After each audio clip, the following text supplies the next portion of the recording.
सफो ते काम तो ठीक कर दिए कोई भी ना जी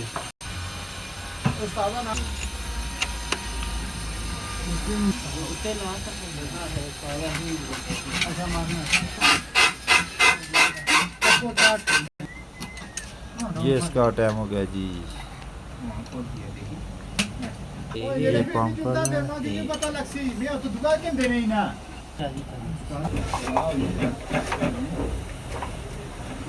टाइम है दुनिया दारे तो सार गए मैंने के आखनेंगे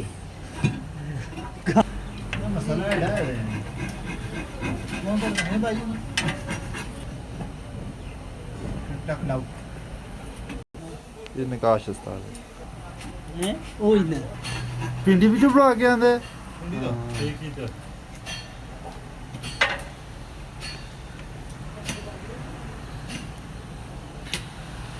आखना ने जी सी और रेस के एक्सीलेटर ला ये लोगों ने एक्सीलेटर मलाई सी है उन्ना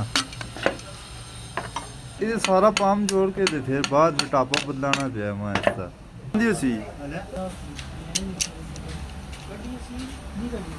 दिया malo ਨਿਕਾਸ ਸ਼ੇਡ ਆਂਦੇ ਸੱਡਾ ਕੇ ਆਇਲ ਚੜਦੇ ਹੀ ਨਹੀਂ ਜ਼ਰਾ ਉਹ ਨਿਕਾਸ ਦੀ ਬੂਟ ਬਣੇ ਜੀ ਵੀਡੀਓ बाबा मैं सारी गाड़ी अब प्रवाह करता रहा मासी पहले भी पानी भी तपने हां के तस्वीर लेते मैं सब वैसा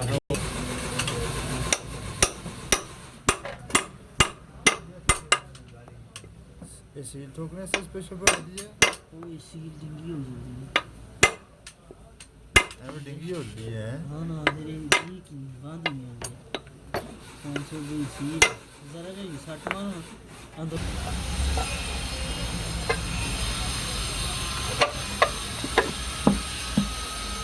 टोटा 13 भी है इसका पाम नोजल हमने बनाई है अभी इंजन भी बना रहे हैं ना हो जरा तुम मगल खाते हैं ये तो कर दे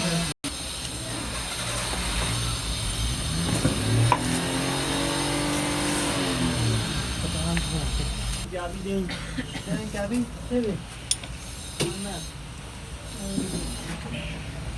गड़ी साड़ी ਸਾਰੀ ਜਿਹੜੀ चाकी दी